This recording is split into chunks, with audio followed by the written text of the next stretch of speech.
हरे कृष्णा। आप सभी भक्तों का हार्दिक स्वागत है भगवत गीता के आज सत्र में। हमने जैसा कि पिछले समय कर्म योग या भगवत गीता का तीसरा अध्याय प्रारंभ किया था, तो वहां पे हमने देखा कि किस प्रकार से भगवान जो है वो अंगी है और सभी देवी देवता जो है वो भगवान के अनेक अनेक अनेक अंग है। और हर अंग को आप अगर संतुष्ट करना चाहोगे तो आप किसी को संतुष्ट नहीं कर पाओगे। लेकिन पूरे तरह से भगवान जो कि अंगी है उनको संतुष्ट करोगे तो आप सभी अंग को संतुष्ट कर पाओगे।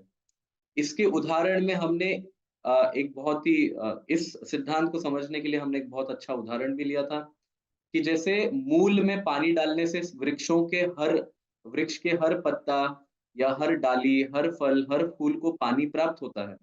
आपको अलग से हर एक पत्ते पे पानी डालने की आवश्यकता नहीं है। क्यों? क्योंकि वो सभी वृक्ष के जड़ से जुड़े हुए हैं, तो जड़ पे पानी डालना ज़रूरी है। दूसरा उदाहरण भी हमने देखा कि पेट में खाना डालने से, है ना? हम मुँह में खाना डालते हैं तो पेट में जाता है। तो पेट में खाना डालने से शरीर के सभी अंगों को क्या है? खाना प्राप्त होता है। आप अलग से उँगलियों को खाना नहीं देते, आप आँख को अलग से खाना नहीं देते, आप कान में अलग से खाना नहीं डालते। आप एक ही स्थान पे डालते हो। इसलिए ये समझना ज़रूरी है कि हम एक की पूजा करें, लेकिन वो एक ऐसा व्यक्ति हो जिससे सभी की पूजा हो। और वो सिर्फ़ संभव है जब हम भगवान की पूजा करते हैं। और फिर हमने तीसरा उदाहरण भी देखा, जैसे कई अनेक मंत्री होते हैं, लेकिन उन मंत्रियों में अग्रगण्य मंत्री जो है वो होता है प्रधानमंत्री। प्रधानमंत्री जो है वो उन सभी का मूल है। अगर आपका संबंध उसके साथ है, अगर आप उसको संतुष्ट करते हो, तो बाकी सभी मंत्री जो है, वो अपने आप संतुष्ट होते हैं। तो ये पोज़ीशन है भगवान का और अन्य देवताओं का। हम सभियों को भगवान नहीं बोल सकते क्योंकि भगवान का डेफिनिशन विष्णु पुराण में दिया गया है। ऐश्वर्यस्य समग्रस्य वीर्यस्य यशसा श्रिय ज्ञानम वैराग्यो यश्चैव षण्णम भगम इति गणा। तो ये व्यासदेव के पिता पराशर ऋषि ही इसका अर्थ बताते हैं। जैसे बहुत ही धनी व्यक्ति है तो हम उसको धनवान कहते हैं। बहुत ही ज्ञानी व्यक्ति है तो हम ज्ञानवान कहते हैं। तो निश्चित रूप से भगवान कहने के पीछे भी कोई अर्थ तो होगा ना। आजकल हम सुनते हैं कि सभी को भगवान बोल देते हैं ना। कोई भी देवता हो तो उनको भी भगवान बोल देंगे। ऐसा नहीं होता है। शास्त्र क्या कहते हैं ये समझना ज़रूरी है। तो भग का अर्थ है 6 गुण या 6 लक्षण। और जिसमें भी ये 6 गुण या 6 लक्षण अनंत रूप में हो, उसकी कोई सीमा ना हो, उसको वान शब्द प्रयोग किया गया है। तो कौन-कौन से हैं 6 गुण? ऐश्वर्यस्य समग्रस्य, ऐश्वर्य मतलब जो सबसे ज़्यादा धनी है। तो सबसे ज़्यादा धनी मतलब अगर उसके धन की आप सीमा कर पाओ, उसको गिन पाओ, मतलब वो सबसे ज़्यादा धनी नहीं है, क्योंकि आप उसको गिन पा रहे हो। तो अनंत रूप से जो ऐश्वर्यशाली है, अभी आप देखोगे तो भगवान विष्णु की सेवा ही लक्ष्मी करती है। लक्ष्मी मतलब ही धन है। तो जिसकी सेवा ही स्वयं लक्ष्मी करती हो, तो वो व्यक्ति कितना अनंत धनी होगा, इसकी कल्पना आप कर सकते हो। तो ऐश्वर्यस्य समग्रस्य वीर्यस्य, वीर्य का अर्थ है जो सबसे शक्तिशाली हो, अनंत रूप से। फिर यशशः, यश का अर्थ है कि जो सबसे ज़्यादा फेमस हो, जहाँ पे उन्हीं की चर्चा हो रही हो हर स्थान पे। श्रिय, श्रिय का अर्थ है जो सबसे अधिक सुंदर हो, जो हर एक को आकर्षित करता हो, चाहे वो पशु हो, पक्षी हो, स्त्री है, पुरुष है, देवता है, गंधर्व है, राक्षस है, कोई भी योनि क्यों ना हो, उन सभियों को आकर्षित करता है, अपनी ओर खींचता है। जो सबसे अधिक ज्ञानी है, अनंत रूप से जिसमें अंदर ज्ञान है, और जो सबसे अधिक वैराग्य है, ज्ञानम च वैराग्यो यश्चैव।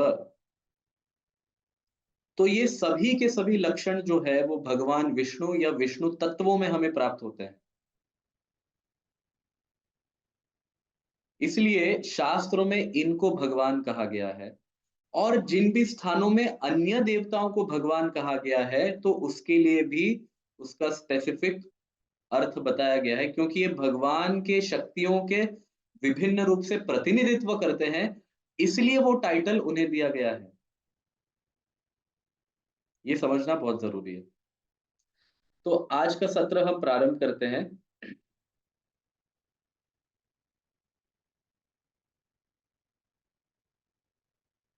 सो भगवत गीता अध्याय 3 श्लोक संख्या 12। ईष्टान भोगान ही वो देवा दास्यन्ते यज्ञ भाविता तैर्दत्तान एक सेकंड। तैर्दत्तान अप्रदयाभि तैर्दत्तान अप्रदायैभ्यो यो भुङ्क्ते तेन एव सः। अब वापस पढ़ेंगे। इष्टान भोगान ही वो देवा दास्यन्ते यज्ञ भाविता तैर्दत्तान अप्रदायैभ्यो यो भुङ्क्ते तेन एव सः। Translation: in charge of the various necessities of life, the demigods, being satisfied by the performance of yajna, will supply all necessities to you. But he who enjoys such gifts without offering to them, to the demigods in return, is certainly a thief. यहाँ पे भगवान कह रहे हैं, देखिए पूर्व सत्र में हमने देखा कि भगवान यज्ञ करने को कहते हैं, ठीक है। अब यज्ञ से क्या होता है? यज्ञ से सभी देवता जो हैं वो प्रसन्न होते हैं, और वो आपको जो भी जीवन को जीने के लिए आवश्यकताएं हैं वो प्रदान करते हैं। जैसे उचित समय पर सूर्य जो है वो उगता है, उचित समय पर वर्षा ऋतु होती है, उचित समय पर गर्मी भी प्रारंभ होती है, ठंड भी प्रारंभ होती है, और उस वर्षा के कारण जो है कई धन धान्य जो है वो उगते हैं। और हर एक जो क्या क्या कह सकते हैं हम, सब्जियों का अपना अपना एक सीजन भी होता है ना। फिर उन जो भी क्रॉप्स हैं, जो ग्रेन्स हैं, उनके अंदर स्वाद जो है वो चंद्र के कारण, चंद्र के किरणों के कारण प्राप्त होता है। फिर हम जो सांस लेते हैं, तो ये भी वायु के कारण है। तो अगर हम देखेंगे तो जितने भी वस्तु जीने के लिए है, ये हमें सब प्रकृति से प्राप्त होते हैं। और प्रकृति के उन अलग-अलग धातुओं पर या फिर उन अलग-अलग एलिमेंट्स पे कंट्रोल करने वाले अपने देवता होते हैं। ठीक है? जैसे वर्षा के हैं इंद्र, फिर सूर्य देवता है, फिर बाद में जल के वरुण हैं। तो ये अलग-अलग देवता हैं जो उन एलिमेंट्स के ऊपर कंट्रोल करते हैं, और वो पर्याप्त मात्रा में मनुष्य समाज, फिर प्राणी समाज, पक्षी समाज, वृक्ष हैं, उन सभियों को प्रदान करते हैं। ठीक है? अभी यहाँ पे कहा गया है कि जो यज्ञ करता है, उससे देवता प्रसन्न होके उनके आवश्यकताओं को पूर्ण करते हैं। लेकिन फिर आगे कहते हैं, तैर दत्तान अप्रदायेभ्यो यो भुंक्ते स्तेन एव सः। यहाँ पे स्तेन शब्द का प्रयोग किया गया है, अर्थात चोर। लेकिन जो देवताओं को भोग नहीं लगाता, जो यज्ञ नहीं करता, उन्हें कर्म अर्पित नहीं करता, या जो भी वो कुछ कमाता है वो अर्पित नहीं करता, तो उन्हें अर्पित न करने से जो भी वो कुछ ग्रहण करता है ना, but he who enjoy such gifts, प्रकृति से प्राप्त होने वाले जो भी वस्तु देवताओं को अर्पित नहीं करता, और अर्पित करने के बाद प्रसाद के रूप में ग्रहण नहीं करता, वो क्या है? स्तेन एव सः, वह केवल एक चोर है। यहाँ पे एव शब्द प्रयोग किया गया है, मतलब सर्टनली, इसमें कोई संदेह नहीं कि वो चोर है। क्यों चोर कहा गया है, इसकी चर्चा अभी हम करते हैं आगे। देखो तात्पर्य में श्रील प्रभुपाद लिख रहे हैं, the demigods are authorised supplying agents on behalf of the supreme personality of godhead Vishnu. जैसे कि हमने पिछले सेशन में देखा कि सभी देवता जो हैं वो भगवान विष्णु के अनेक अनेक अंग हैं, और वो उनके ओर से कार्य करते हैं। Therefore they must be satisfied by the performance of prescribed यज्ञs। इसलिए यज्ञों के माध्यम से उनकी संतुष्टि करना जरूरी है। In the Vedas, there are different kind of yajnas prescribed for different kinds of demigods, but all are ultimately offered to Supreme Personality of Godhead. तो सभी देवताओं के लिए विशेष विशेष यज्ञ दिए गए हैं, लेकिन अल्टीमेटली वो सब भगवान को ही अर्पित किए जाते हैं। इस प्रकार से। तो अभी उदाहरण के लिए प्रभुपाद दे रहे हैं कि मान लीजिए कि कोई सात्विक स्तर पे नहीं है, ठीक है? सात्विक, राजसिक, तामसिक, ऐसे अनेक अनेक ऐसे 3 प्रकार के गुण हैं जिसकी चर्चा भगवत गीता में करते हैं भगवान। 18वें अध्याय में बहुत अच्छे से चर्चा कर रहे हैं। तो अभी प्रभुपाद यहाँ पे उदाहरण के लिए देते हैं, for example the meat eaters, जो मांस को खाने वाले लोग हैं, उनको शास्त्रों में कहा गया है कि वो काली की उपासना करें। करना ही चाहिए। अगर आप काली को भोग लगा के मांस नहीं खाते, तो आप क्या कर रहे हो? आप उसका पाप ग्रहण कर रहे हो। तो यहाँ पे शास्त्रों में उसकी विधि दी गई है। The ghastly form of material nature and before the goddess the sacrifice of animal is recommended. तो ये अशास्त्रीय नहीं है। मांस खाने की इच्छा है ही, तो आप काली के सामने उनको अर्पित करके मांस खा सकते हो। ये शास्त्र में विधि दी गई है। लेकिन लेकिन ये समझना जरूरी है कि ये तमोगुण में स्थित लोग जो हैं उनके लिए विधि है, सबके लिए विधि नहीं। जो रजोगुण में स्थित है उनके लिए अलग विधि है, और जो सत्व गुण में स्थित है उनके लिए भगवान विष्णु की आराधना करना दिया गया है। But for those who are in the mode of goodness, देखो जो सत्व गुण में स्थित है उनके लिए the transcendental worship of Vishnu is recommended. तो सात्विक ग्रंथ जो है, सात्विक पुराण जो है, वो भगवान विष्णु की आराधना करने को कहते हैं, और उसमें मांस भक्षण जो है वो वर्जित है। तो उन्हें क्या खाना चाहिए? उन्हें, ये देखिए, for the person in the mode of goodness, जो सत्व गुण में है, उन्हें ईटेबल्स, कैसे eatables? Eatables include grains, fruits, vegetables, milk, sugar etcetera. जो भी मांस के अतिरिक्त है ना, वेजिटेरियन है, वो खाना चाहिए। और for the non vegetarians like meat, none of which can be manufactured by man. अभी प्रभुपाद यहाँ पे ये कह रहे हैं कि मान भी लीजिए कि आपको नॉन वेजिटेरियन फूड खाना है, फिर भी उसके लिए वेजिटेशन पे आपको निर्भर रहना जरूरी है। क्यों? क्योंकि आप प्राणी मात्र को भी अगर खाते हो तो वो प्राणी भी किसी को खा चुके हैं, और वो क्या है? वो वेजिटेशन है ना? जैसे आप हिरन को खाओगे तो हिरन क्या खाता है? आप खरगोश को खाओगे तो खरगोश क्या खाता है? आप गाय को भी खाओगे तो गाय क्या खाता है? तो आप प्राणियों को भी खा रहे हो, मांस भक्षण भी कर रहे हो, तो मांस बन भी किसके कारण रहा है? वो भी तो वेजिटेशन के कारण ही बन रहा है। तो अल्टीमेटली सभी लोग वेजिटेशन पे ही निर्भर है। तो अगर वेजिटेशन पे ही निर्भर है तो डायरेक्टली क्यों नहीं हम वेजिटेबल्स को खाएं? हमको अ, उन प्राणियों को खाने की क्या आवश्यकता है जो प्राणी ऑलरेडी वेजिटेशन खा चुके हैं? तो हमको एनर्जी जो प्राप्त होती है वो डिग्रेडेड मैनर में प्राप्त हो रही है। ये यहाँ पे समझाने का तात्पर्य है। और इसी प्रकार से सभी लोग, सभी देवता जो है वो अनेक अनेक प्रकृति के जो सप्लाईज हैं वो पूरे करते हैं।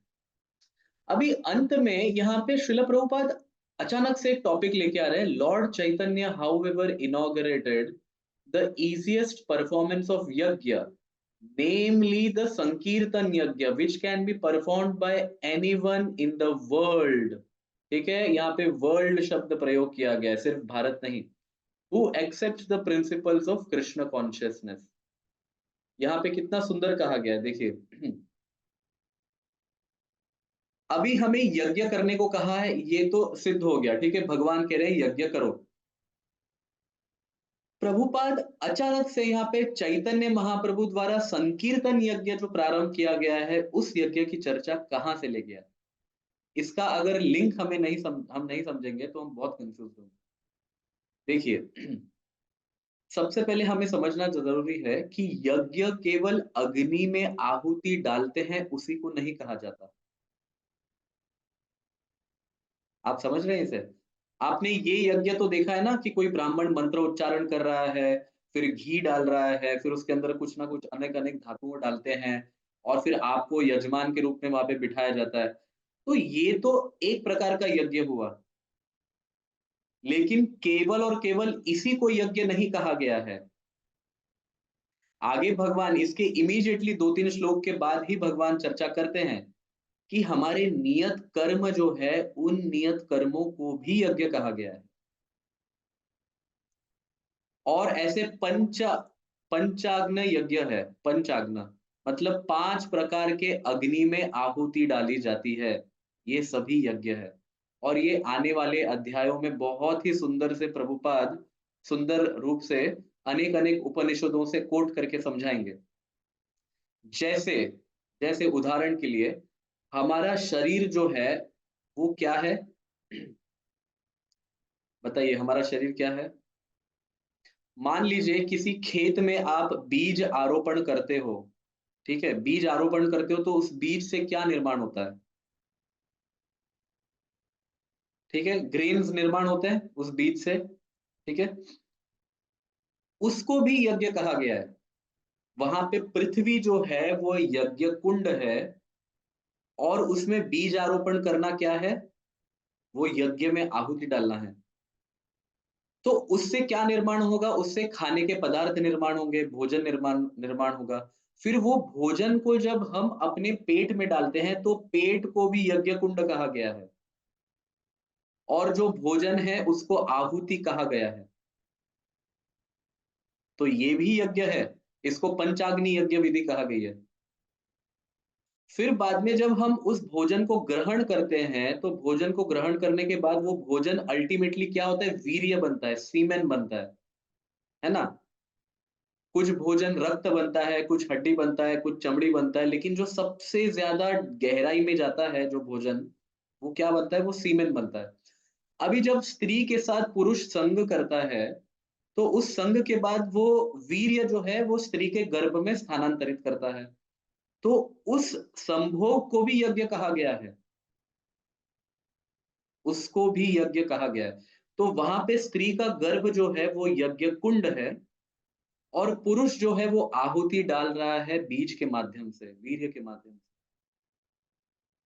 तो ये विधि विधान में सभी यज्ञ करने चाहिए। यहाँ पे सेक्स लाइफ को गलत नहीं कहा गया शास्त्र में, लेकिन वो विधि से होना चाहिए। तो वो यज्ञ में, यज्ञ जैसे पवित्र स्थल में उसको काउंट किया गया है, उसकी श्रेणी में उसको डाला गया है। तो ऐसे प्रत्येक मनुष्य को पंचाग्नि यज्ञ करने की विधि बताई गई है। तो इससे ये सिद्ध होता है कि यज्ञ केवल अग्नि में आहुति डालने को नहीं कहा गया है। अनेक अनेक प्रकार के यज्ञ है। तो उसमें से नियत कर्म करना, हमारा जो स्वभाव से कर्म है वो भगवान को अर्पित करना, उसको भी यज्ञ ही कहा गया है। क्योंकि भगवान का तो एक नाम ही है यज्ञ। यजुर्वेद में यज्ञो वै विष्णु कहा ही गया है कि यज्ञ कौन है? भगवान विष्णु है। इस प्रकार से तो अब जब यज्ञ का मूल उद्देश्य भगवान को संतुष्ट करना है, अब ये इसका लिंक समझिए, प्रभुपाद अचानक से संकीर्तन यज्ञ कहां से लेके आए? तो यज्ञ का अगर मूल उद्देश्य भगवान को संतुष्ट करना है तो फिर वो माध्यम क्यों ना ढूंढा जाए जिससे भगवान सबसे ज्यादा संतुष्ट हो। ये आपको प्रश्न समझ में आ रहा है? अगर अल्टीमेटली भगवान को संतुष्ट करने को ही यज्ञ कहा जा रहा है तो ऐसा कौन सा विधि है जिससे भगवान सबसे ज्यादा संतुष्ट होते हैं, सबसे अधिक संतुष्ट होते हैं? तो श्रीमद् भागवतम में कहा गया है, कृष्ण वर्णम त्विषा कृष्णम सांगोपांगास्त्र पार्षदम यज्ञ संकीर्तन प्राय यजंती ही सुमेधशा। ये कलयुग में क्या क्या होने वाले हैं कार्य, उनके विषय में चर्चा हो रही है। और ये कौन कर रहे हैं? ये करभाजन ऋषि जो हैं, महाराज निमि को बता रहे हैं। उसके अंदर वो सतयुग में क्या क्या हुआ है, सतयुग में भगवान के कौन से अवतार आए हैं, किस वर्ण में आए हैं, उन सभी की चर्चा कर रहे हैं। फिर त्रेता युग में क्या हुआ, त्रेता युग में विधि क्या है। उसके अंदर जब कलयुग की चर्चा होती है तो वो क्या कहते हैं पता है? कृष्ण वर्णम त्विषा कृष्णम। भगवान खुद आएंगे, कृष्ण वर्णम। भगवान का जो अवतार है वो कृष्ण वर्ण मतलब उस कैटेगरी का है, भगवान के ही कैटेगरी का है। वो कोई भगवान के कला नहीं है, भगवान के अंश विस्तार नहीं है, वो स्वयं भगवान है। लेकिन त्विषा अकृष्णम, लेकिन उनका रंग कैसा होगा? वो कृष्ण के विपरीत रंग होगा। जैसे कृष्ण का रंग श्याम है, तो ये कैसा रंग होगा? ये सुवर्ण होगा, ये सोने जैसा होगा। अगर कृष्ण काले हैं तो ये कैसा होगा? ये सोने जैसा होगा, तप्त कांचन होगा। तो कृष्ण वर्णम त्विषा कृष्णम, त्विषा अकृष्णम, मतलब उनका रंग कैसा होगा? अकृष्ण रंग होगा। होंगे वो कृष्ण ही, कृष्ण वर्ण मतलब क्या है? वो होंगे कृष्ण ही, लेकिन रंग कैसा होगा? अकृष्ण होगा, सोने जैसा होगा। सांगोपांगास्त्र पार्षदम, वो अपने सभी अंग के साथ आएंगे। सांग मतलब स अंग, सांगोपांग अस्त्र मतलब उनके अस्त्र भी आएंगे। अस्त्र मतलब क्या? वेपन्स। लेकिन वेपन्स कैसे आएंगे? क्या वेपन उनके मूल स्वरूप में आएंगे या उनके पार्षद बन के आएंगे? तो उसका उत्तर दिया है सांगो पांगास्त्र पार्षदम, ये सभी पार्षद के रूप में आएंगे, मतलब ये सभी मनुष्य रूप धारण करके आएंगे। फिर क्या करेंगे? यज्ञ संकीर्तन प्राय, वो यज्ञ की वो यज्ञ प्रारंभ करेंगे। कैसा यज्ञ? संकीर्तन यज्ञ।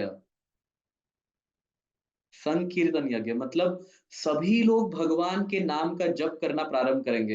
हरे कृष्ण कृष्ण कृष्ण हरे हरे, हरे राम राम राम हरे हरे। तो इस नाम जप के उच्चारण से वो संकीर्तन यज्ञ करेंगे, तो संकीर्तन को भी यज्ञ कहा गया है। और लास्ट लाइन में क्या कहा है? यजंती ही सुमेधशा। अब वापिस यज शब्द आया है, देखो यजंती मतलब यज्ञ करने वाले व्यक्ति को यजंती कहा गया है। तो यजंती ही सुमेधशा, तो जो ये प्रकार का यज्ञ करेगा, संकीर्तन यज्ञ करेगा, सुमेधशः। मेधशा का अर्थ है बुद्धिशाली व्यक्ति, सुमेधशा का अर्थ है जो जिसकी बुद्धि अच्छे कार्यों में लगी है, या जो बहुत ही बुद्धिशाली है, क्योंकि उसके आगे सु शब्द आया, सु जो है वो प्रयोग किया गया है। तो सुमेधशा मतलब आप बुद्धिशाली व्यक्ति से भी एक्सपेक्ट नहीं कर सकते कि वो संकीर्तन करे। कोई संकीर्तन कर रहा है मतलब वो स्पेशल इंटेलिजेंट है, स्पेशल इंटेलिजेंस, विशेष बुद्धि है उसके अंदर। तो हमें ये समझना जरूरी है कि हम जो भी कुछ कर ले, लेकिन भगवान के नाम का अगर कीर्तन नहीं करते, भगवान के नाम का जप नहीं करते, सभी लोगों के साथ, अकेले अकेले नहीं, संकीर्तन कहा गया है। देखो यहाँ पे यज्ञ संकीर्तन प्राय, यज्ञ कीर्तन नहीं कहा गया है, संकीर्तन मतलब संग में रह के कीर्तन करना। तो भक्तों का संग जरूरी है, भगवान के नाम का जप जरूरी है। ये सभी भक्ति के जो क्रियाएं करते हैं, विशेष रूप से कलयुग का धर्म संकीर्तन है ना। परीक्षित महाराज को भी सुखदेव गोस्वामी क्या कहते हैं? कलेर दोष निधे राजन अस्तीव एक महान गुण, कीर्तनादेव कृष्ण से मुक्त संग परम व्रजे। कल कलेर दोष निधे राजन, की कलयुग में दोष कैसे हैं पता है? जैसे समुद्र में लहरें आती है ना, दोष निधि कहा गया है। कलेर दोष निधे, निधे का अर्थ क्या है? समुद्र में लहरें कैसे आती है? अनंत है, क्या उनका अंत है? तो कलयुग में दोष भी उतने ही प्रकार के हैं, उनका अंत नहीं होगा। फिर भी अस्तिव एक महान गुण, लेकिन एक ऐसा महान गुण है, क्या महान गुण है? कीर्तनादेव कृष्णस्य, भगवान कृष्ण के कीर्तन करने से मुक्त संग परम व्रजेत, व्यक्ति इस प्रकार से मुक्त होता है कि उसको परम गति प्राप्त होती है। परम व्रजेत कहा गया है, परम। तो इसको समझना जरूरी है। फिर बृहद नारदीय पुराण में कहा गया है, हरेर नाम हरेर नामैव केवलम, कलौ नास्त्येव नास्त्येव नास्त्येव गतिरन्यथा। क्या कहा गया है? हरेर नाम मतलब हरि का नाम, और फिर आगे एव शब्द प्रयोग किया गया है, एव हरेर नामैव। तीन तीन बार हरेर नाम हरेर नाम हरेर नाम, मतलब रिपीटेशन में कहा जा रहा है कि हरि का नाम जप करो, हरि का नाम जप करो, हरि का नाम जप करो।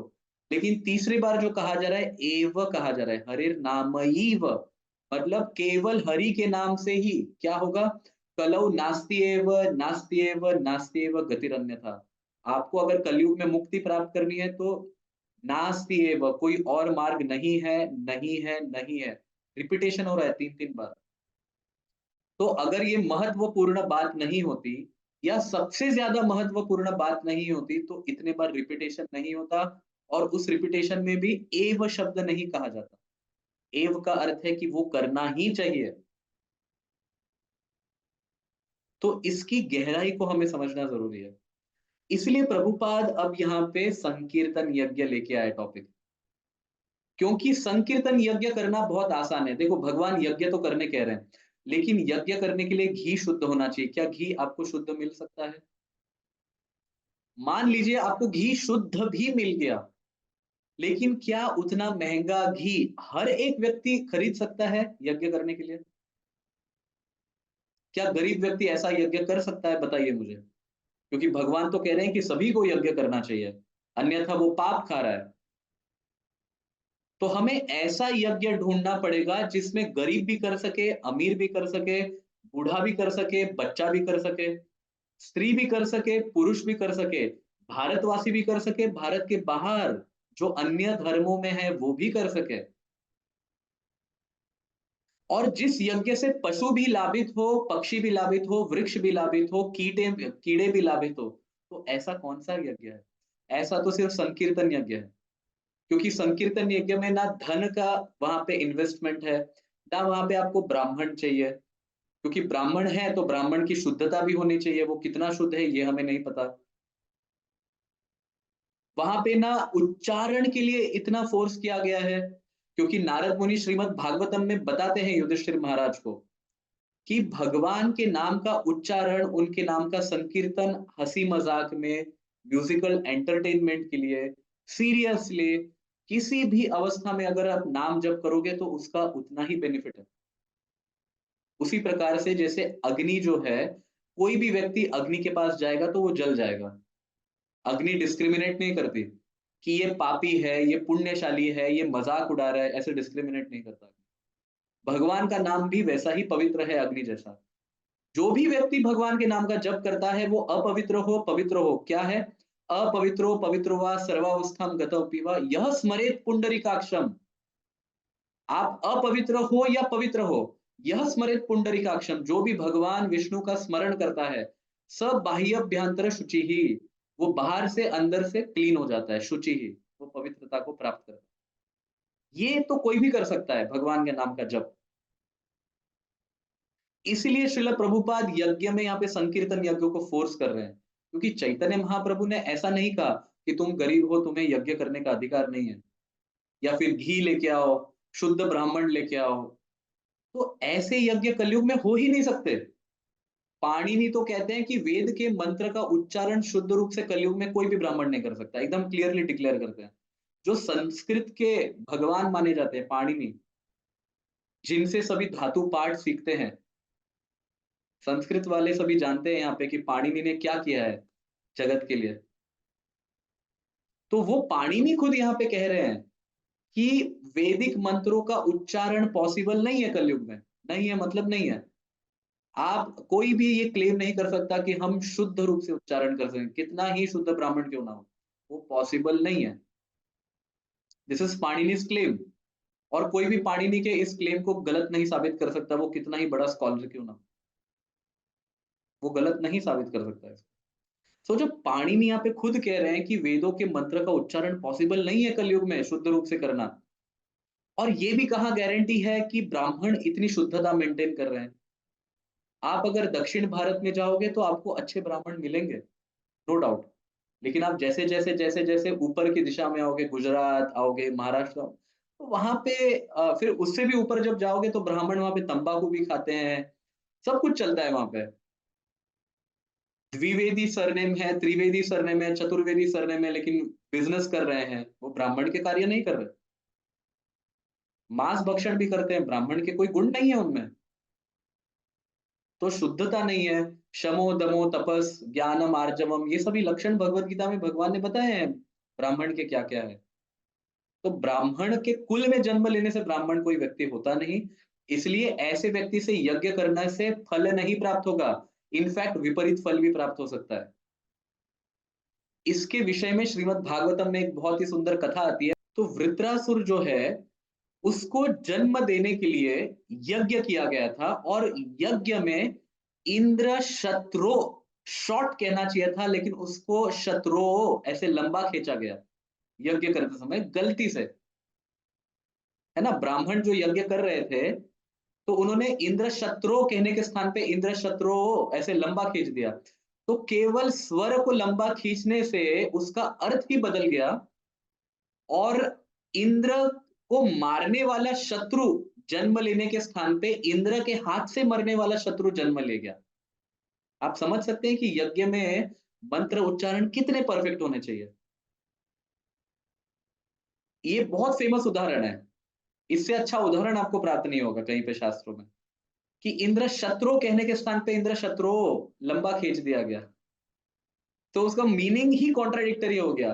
तो फल नहीं मिला ऐसा नहीं है, फल मिला लेकिन विपरीत फल मिला। इंद्र को मारने वाले शत्रु को जन्म देना था लेकिन इंद्र से मरने वाले शत्रु को जन्म दे दिया। तो मेरे कहने का तात्पर्य ये है कि ब्राह्मण शुद्ध होना चाहिए, मंत्र उच्चारण परफेक्ट होने चाहिए। अगर ये गलतियां होती है ना, तो बहुत ही बुरे परिणाम व्यक्ति को प्राप्त होते हैं। तो चैतन्य महाप्रभु रिकमेंड करते हैं संकीर्तन यज्ञ। श्रीमद् भागवतम में संकीर्तन यज्ञ कहा गया है, अन्य सभी पुराणों में संकीर्तन यज्ञ कहा गया है। तो हम क्यों कॉम्प्लिकेटेड सॉल्यूशंस के पास जा रहे हैं जब सिंपल सॉल्यूशन दिया गया है। इसलिए यहाँ पे कहा गया है यजंती ही सुमेधसा। भगवान के नाम का जप जो है, संकीर्तन जो है, यज्ञ यजंती कहा गया है। भगवान के नाम का कीर्तन करने वाले जो यज्ञ है, वो केवल और केवल सुमेधसः, जो सर्वश्रेष्ठ बुद्धिशाली व्यक्ति हैं, वही कर पाएंगे। क्यों पता है? क्योंकि जो सिंपल चीज आपको फ्री में मिल जाती है ना, तो उसके ऊपर डाउट क्रिएट होते हैं। हम सभी को इस जगत में एक्सपीरियंस है कि बेस्ट चीज जो है वो महंगी आती है कि नहीं बताइए। सोना महंगा है या सब्जी महंगी है? सोने से भी ज्यादा महंगा है डायमंड, हीरा। तो जितना ज्यादा महंगा उतना श्रेष्ठ वस्तु है वो, है ना। लेकिन इसके एग्जैक्टली विपरीत भक्ति में होता है। तो लोगों को लगता है बस भगवान के नाम का जप करने से धाम चले जाएंगे हम, बस। नहीं नहीं, ऐसा हो ही नहीं सकता। तो 99% लोग जो है वो फिल्टर आउट हो जाते हैं, वो भगवान के संकीर्तन को स्वीकार ही नहीं कर पाते, इसके कारण कि संकीर्तन से उसको परम गति प्राप्त हो सकती है। उनको लगता है एकदम भीषण तप करना पड़ेगा, ठंडी में खड़े रहना पड़ेगा, वन में जाना पड़ेगा, और ये अनुष्ठान वो अनुष्ठान, ये सोमवार वो वार सब करने पड़ेंगे, तब जाके हमें कुछ प्राप्त होगा। ऐसा उनका मान्यता है कि जितना कड़ा तपस्या उतना अच्छा फल। लेकिन यहाँ पे क्लियरली शास्त्र में दिया गया है कि सुमेधसा, वो लोग जानते हैं। क्यों इसको सबसे अच्छा फल, इसको अच्छी विधि कहा गई है? क्योंकि हर विधि सब व्यक्ति कर सकते हैं ऐसा जरूरी नहीं है, लेकिन संकीर्तन सब कर सकते हैं। इसके लिए ना पैसे का इन्वेस्टमेंट है, ना घी की शुद्धता देखनी है, ना आपको अग्नि जलाने, आपको मैच बॉक्स भी खरीदने का पैसा नहीं है ना, भगवान के नाम का जप करने में कहाँ लग रहा है वो? बताइए मुझे। एक एक व्यक्ति बताओ जो भगवान का नाम का जप नहीं कर सकता। अगर वो बोल नहीं सकता ना, तो सुन तो सकता है कम से कम। भगवान का नाम का जप वृक्ष के लिए भी उद्धारकारी है, पशु पक्षियों के लिए भी उद्धारकारी है। अगर वो समझ नहीं सकते लेकिन उनके कानों में वो नाम प्रवेश कर रहा है, तो ये एक ही ऐसा यज्ञ है जो सभीयों को बेनिफिट साइमल्टेनियसली देता है, जिसमें डिस्क्रिमिनेशन नहीं होता कि मैं, भगवान डिस्क्रिमिनेट नहीं करते कि मैं सिर्फ हिंदुओं को कृपा बरसाऊं, मुस्लिम्स पे कृपा ना बरसाऊं, क्रिश्चियंस पे कृपा ना बरसाऊं, टेररिस्ट पे कृपा ना बरसाऊं। ये भगवान के अंदर नहीं है डिस्क्रिमिनेशन। वो डिस्क्रिमिनेशन पॉलिसी भगवान ने अपनी प्रकृति को दे दी है कि जो जैसा कर्म करता है उसको वैसा वैसा फल दो। भगवान के लिए सभी एक है। ये भगवान खुद भगवत गीता में कहते हैं,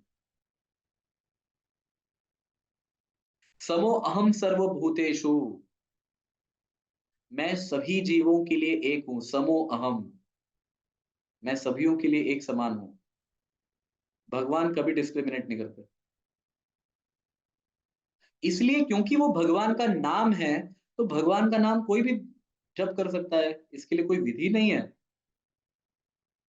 शास्त्र में कोई विधि नहीं बताई है भगवान के नामों की। इनफैक्ट शास्त्र में ये बताया गया है कि अपवित्र को भी पवित्र करने वाली भगवान के नाम है, मतलब अपवित्र अवस्था में भी भगवान का नाम का जप कर सकते हैं।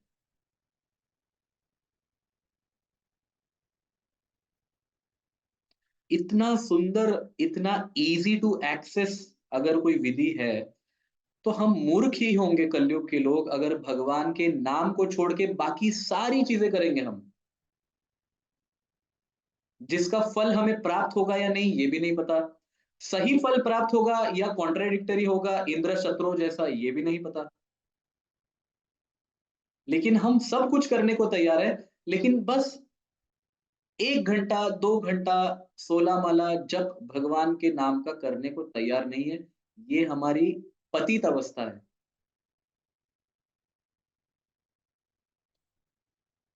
क्या इससे अधिक भगवान कैसे हम पर कृपा कर सकते हैं बताइए? इससे अधिक कैसे कृपा कर सकते हैं? अन्य युगों में तो बहुत कठिन विधियां हैं। कृतय ध्याय तो विष्णु, सतयुग में ध्यान की विधि है। अब ध्यान तो व्यक्ति तब लगाएगा ना जब मन केंद्रित हो। कलयुग में तो मन ही केंद्रित नहीं है। आप 10 सेकंड या 20 सेकंड एक विषय पर विचार करके बताइए, पॉसिबल ही नहीं है। You will not even cross 10 seconds. उन 10 सेकंड के अंदर इमीडिएटली दूसरा सब्जेक्ट आ जाएगा आपके मन में। पॉसिबल ही नहीं है। तो ध्यान की विधि तो कलयुग में हो ही नहीं सकती। वो सतयुग की विधि थी। कृतय ध्याय तो विष्णु, भगवान विष्णु पे ध्यान करना ये सतयुग की विधि है। त्रेता यजताम मखैव, त्रेता युग में अग्निहोत्र जो यज्ञ है, अग्नि में आहुति डालने वाला यज्ञ है, वो त्रेता युग की विधि है। द्वापारे परिचर्यायम, द्वापर युग में भगवान के अर्च विग्रह की पूजा करना, उनको भोग लगाना, उनको वस्त्र पहनाना, ये सब सेवा पद्धति द्वापर युग की है। कलौ तद हरि कीर्तनाद, कलयुग में हरि कीर्तन जो है वो विधि है। तो भगवान जानते हैं कि कलयुग के लोग पूजा भी ठीक से नहीं कर सकते, कभी कभी अपवित्र अवस्था भी होती होगी, क्या पता। लेकिन नाम, भगवान का नाम ऐसा है जिसके लिए कोई नियम नहीं है। अगर आप अपवित्र हो तो ज्यादा नाम जप करो। कभी कभी स्त्रियों को प्रश्न उठता है कि हमारे मंथली पीरियड्स में क्या हम भगवान का नाम का जप कर सकते हैं? Yes you can. शास्त्र इसका निषेध नहीं करते। जो भी जो भी अगर ऐसा कहता है कि इस आयु, इस अवस्था में भगवान का नाम का जप नहीं करना, तो उसने शास्त्र ठीक से पढ़े नहीं है। क्लियरली कहा गया है, अपवित्रो पवित्रो वा सर्वावस्थाम गतोपि वा। सर्वावस्था मतलब सभी अवस्था में। तो व्यासदेव मूर्ख नहीं है अगर वो सभी अवस्था कह रहे हैं, it includes the periods also, it includes, क्योंकि वो सभी अवस्था कह रहे हैं। उसके पहले अपवित्र भी कहा गया है, तुम अपवित्र हो या पवित्र हो। सर्वावस्थाम गतो अपिवा, तुम किसी भी अवस्था में हो, स्त्री हो, पुरुष हो, बूढ़े हो, बच्चे हो, जो भी कुछ हो। यह स्मरित पुंडरीकाक्षम, जो भी भगवान पुंडरीकाक्ष का स्मरण करता है, सब बाह्य अभ्यंतर शुचि ही, बाहर से अंदर से सब तरीके से शुद्ध हो जाता है। इससे क्लियर और क्या चाहिए कि भगवान का नाम का जप करना सबसे इजीएस्ट मेथड है, और हम उसी का त्याग करते हैं, ये सोच के कि नाम से कैसे प्राप्त हो सकता है। क्योंकि हमें भौतिक जगत में आदत है ना कि जब तक हम गधे जैसे मेहनत नहीं करते, तब तक हमें अच्छा फल नहीं प्राप्त हो रहा। तो वही हम भगवान पे भी अप्लाई कर देते हैं, वही हम शास्त्रों पे भी अप्लाई कर देते हैं। ऐसा लेकिन नहीं है। आध्यात्मिक जीवन में ऑफ कोर्स मेहनत है, नहीं है ऐसी बात नहीं है। लेकिन कहने का तात्पर्य है कि विधि जो है वो सरल है कलयुग के लिए। कलयुग की विधि है हरिनाम संकीर्तन, और उस संकीर्तन यज्ञ को चैतन्य महाप्रभु प्रारंभ करते हैं आज से 500 वर्ष पूर्व। चैतन्य महाप्रभु के विषय में भी बताया गया है श्रीमद् भागवतम में। जो मैंने आपको श्लोक कहा, कृष्ण वर्णम त्विषा कृष्णम, कृष्ण आते हैं लेकिन अकृष्ण रूप में। मतलब उनका वर्ण कैसा है, रंग कैसा है, कांति कैसी है, अकृष्ण, सुनहरी है। सांगोपांगास्त्र पार्षदम, वो अपने सभी संग उपांग सभी पार्षदों के रूप में आते हैं, पार्षदों के साथ आते हैं। यज्ञ संकीर्तन प्राय, वो संकीर्तन यज्ञ को प्रारंभ कर देते हैं।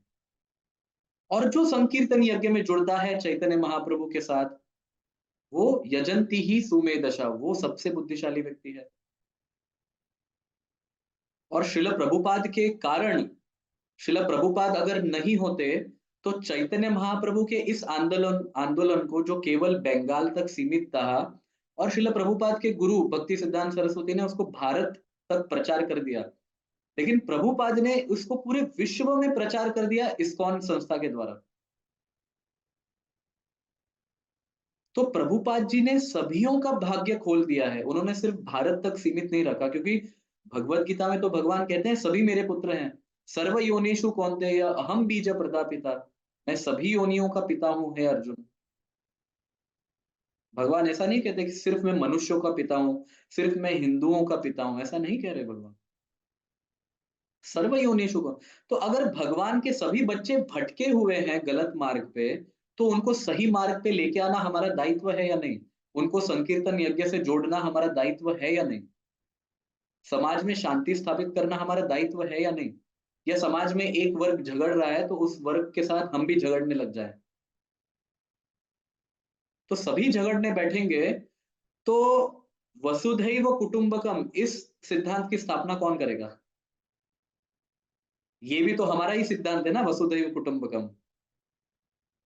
तो एक झगड़ने वाली पार्टी है, ठीक है, वो कुछ, उनकी भी आवश्यकता है कि कुछ एक्सट्रीमिस्ट जो लोग हैं वो गलत प्रचार करते हैं और वो बॉम्ब ब्लास्ट करते हैं, धर्म धर्म के नाम पे लोगों को मारते हैं, तो उनके साथ डील करने के लिए हर समाज में कुछ होने चाहिए झगड़ने वाले लोग, लेकिन वो धर्म का एसेंस नहीं है, वो धर्म का सार नहीं है। सार तो है भगवान का प्रेम प्राप्त करना, और कलयुग में वो विधि संकीर्तन यज्ञ है।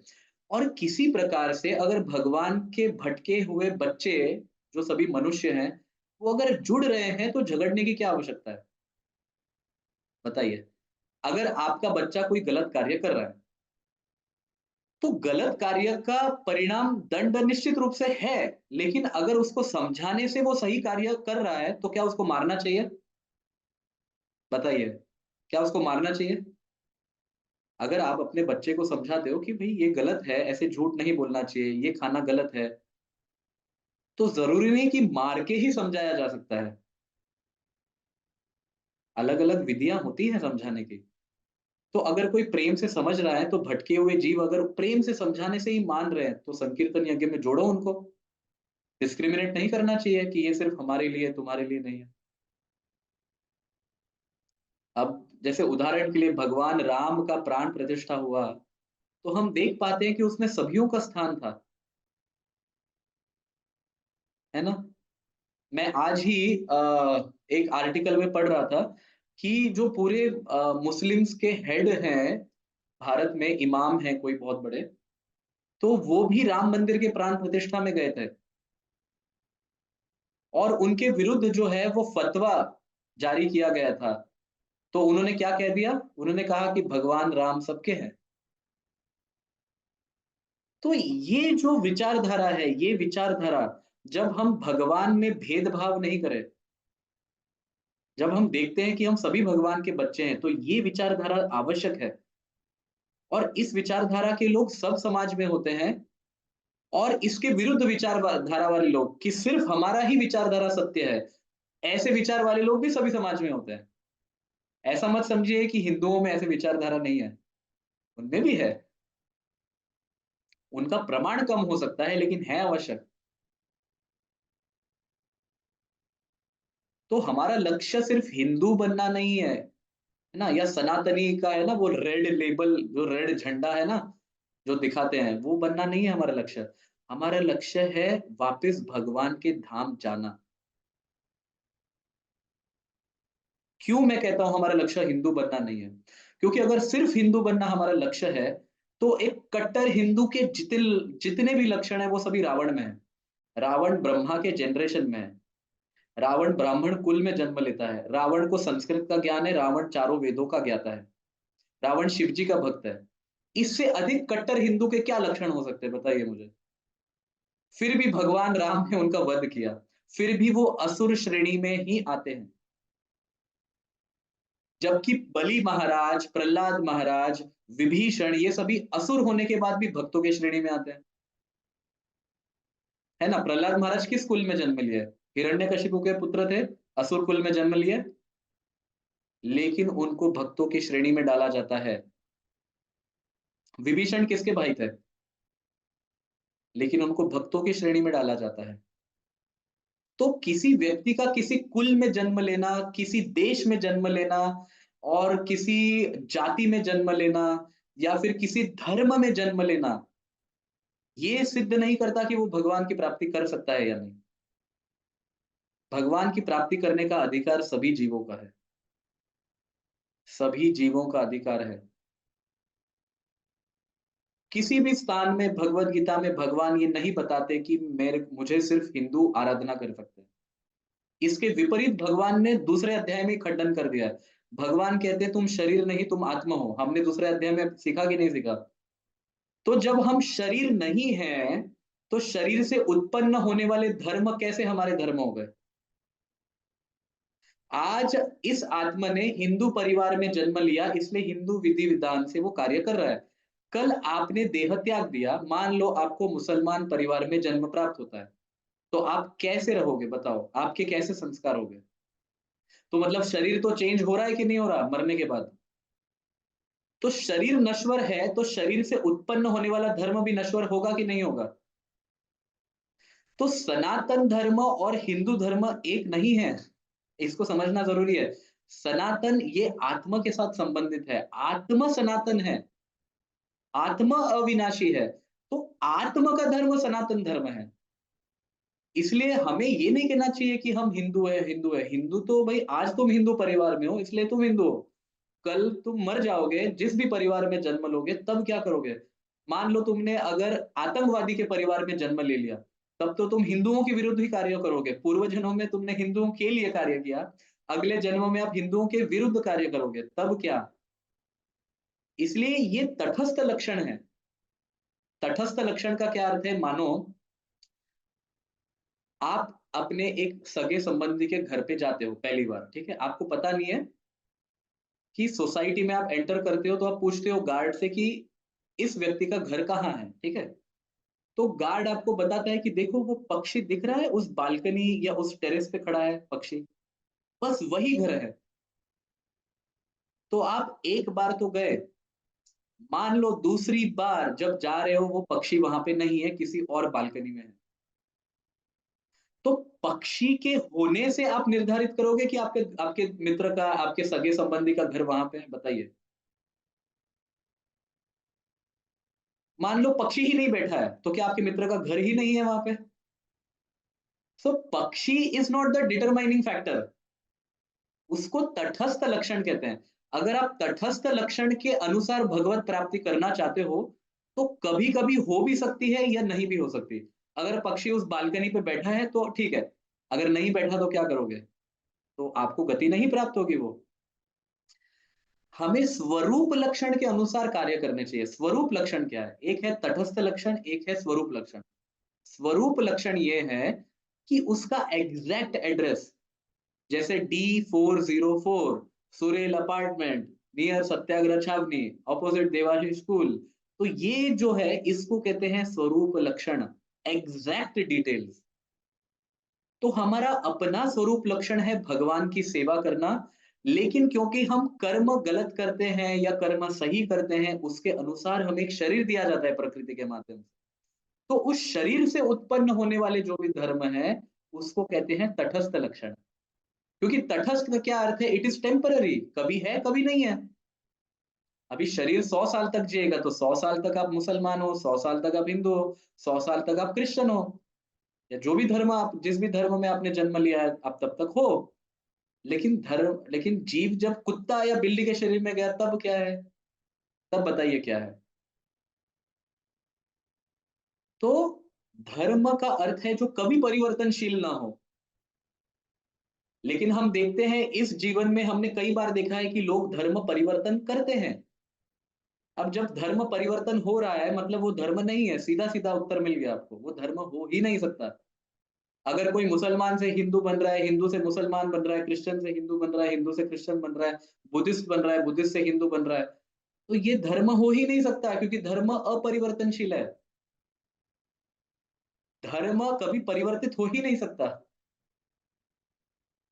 तो शास्त्र का जो ज्ञान है वो पढ़ना चाहिए हमें कि धर्म किसे कहा गया है। हम वो पढ़ते नहीं है, हम हॉरिजॉन्टल कन्वर्जन करते हैं ना, हिंदू से मुस्लिम, मुस्लिम से हिंदू, क्रिश्चियन से हिंदू, हिंदू से क्रिश्चियन, बुद्धिस्ट, ये सब हॉरिजॉन्टल कन्वर्जन है। भगवत गीता भी कन्वर्जन की बात करता है, बट वो हॉरिजॉन्टल कन्वर्जन में नहीं मानता। वो वर्टिकल कन्वर्जन में मानता है कि तुम तमोगुणी हो तो तमोगुणी से रजोगुणी बनो, रजोगुणी हो तो सतोगुणी बनो, सतोगुणी हो तो शुद्ध सत्व अवस्था में आओ। ये वर्टिकल कन्वर्जन है। अपनी चेतना का विकास करो। चेतना पशुओं के स्तर पे है तो उसको मनुष्यों के स्तर पे लेके आओ, मनुष्य के स्तर पे है तो देवताओं के स्तर पे लेके आओ। चेतना का विकास होना चाहिए। आप समझ रहे हैं इस बात को? नहीं तो अगर चेतना का ही विकास नहीं करना, सिर्फ सिर्फ हॉरिजॉन्टल कन्वर्जन्स करने हैं, फिर तो रावण से अच्छा उदाहरण कोई नहीं है हमारे शास्त्रों में। तो कट्टर हिंदू बनना और ये सभी चीजें हमारा लक्ष्य नहीं है। हमारा लक्ष्य है भगवान के प्रेम को प्राप्त करना और उस प्रेम को सभीयों में बांटना बिना भेदभाव के। ये हमारा लक्ष्य है जीवन का। अगर प्रेम नहीं है तो सब कुछ करने के बाद भी व्यर्थ है। क्योंकि इस दुनिया में अगर कमी है किसी की तो वो प्रेम की कमी है। वास्तविक रूप में सत्य ये है। सभी लोग अपने अहंकार में लगे हैं कि मेरा धर्म श्रेष्ठ, तेरा धर्म श्रेष्ठ, मेरा देश महान, तेरा देश महान नहीं है। सभी लोग इसी में तो लगे हैं। तो प्रेम कौन बांट रहा है? तो चैतन्य महाप्रभु चाहते हैं यज्ञ संकीर्तन प्राय। जो सबसे बुद्धिशाली व्यक्ति है वो प्रेम को अपना लक्ष्य बनाते हैं। वो शरीर से उत्पन्न होने वाले धर्म को अपना लक्ष्य नहीं बनाते। ठीक है, वो तटस्थ लक्षण है। अगर आप एक परिवार में जन्म लिए हुए हो, उसके संस्कार के अनुसार आपको रहना पड़ता है तो रहना चाहिए, नो डाउट। लेकिन इसके पीछे देखो कि तुम अविनाशी आत्मा हो, और आत्मा का धर्म क्या है? आत्मा का धर्म है भगवान से प्रेम करना। और कलयुग में विधि भगवान के नाम के जप की है। अगर आप सिखिज्म में भी देखोगे तो वो भी भगवान के नाम का उच्चारण करते हैं। गुरु ग्रंथ साहिब में लिखा है। अगर आप मुसलमानों को भी देखोगे तो मुस्लिम्स भी हाथ में क्या लेते हैं? रोजरी लेते हैं कि नहीं लेते? अगर आप क्रिश्चियंस भी देखोगे तो बाइबल में क्या लिखा है? हैलोड बी दाई नेम, आपके नामों का मतलब जय घोष हो, ये कहा गया है। सब स्थानों में है। हमारे धर्मशास्त्र में भी कहा है कलो तो हरि कीर्तना, भगवान हरि के नाम का जप हो करके। तो ये कॉमन चीज है जो सभी धर्म में है, और सभी धर्म आपको एक बात तो बताते हैं कि भगवान के नाम का उच्चारण होना चाहिए। ये कलयुग में धर्म है ही, और ये कॉमन चीज है। इसमें कोई भेद नहीं है। भगवान से प्रेम करना, भगवान से जुड़ने की विधि, नाम जप, ये सब कॉमन चीजें हैं जो सभी धर्मों में बताई गई हैं। इस पॉइंट पे तो कोई भी आर्ग्यू नहीं कर सकता। हाँ, उसके प्रैक्टिकल एप्लीकेशन में आप कितने एक्सट्रीमिस्ट होते हो, इस पॉइंट पे आर्ग्यू हो सकता है कि आप कितने फेनेटिक हो एक चीज के लिए। आप अन्यों को स्वीकार नहीं कर पा रहे, इस पॉइंट पे आर्ग्यू हो सकता है। लेकिन सभी धर्म अल्टीमेटली भगवान से प्रेम करना सिखा रहे हैं, इस संसार से मुक्त होने की बात कर रहे हैं। करते हैं कि नहीं करते बताइए? ऐसा कौन सा धर्म है जो संसार में फंसे रहने की चर्चा कर रहा है? नहीं करता कोई भी धर्म। तो ये सब चीजों में हमें नहीं फंसना। यज्ञ संकीर्तन प्राय यजंती ही सुमेधशा। हमारा धर्म एक है। चैतन्य महाप्रभु ने सभी को स्वीकार करना सिखाया है, तो हम सभी को स्वीकार करके ही आगे बढ़ेंगे। और यज्ञ, संकीर्तन यज्ञ सबसे श्रेष्ठ यज्ञ है। ये कलयुग की विधि है। सभी शास्त्र इसको प्रमाणित करते हैं। तो हमें इसका प्रचार करना है, क्योंकि इसमें कोई भेद नहीं है, सभी लोग ये कर सकते हैं। हरे कृष्णा। ग्रंथराज श्री भगवद गीता की जय। जगत गुरु श्रील प्रभुपाद की जय।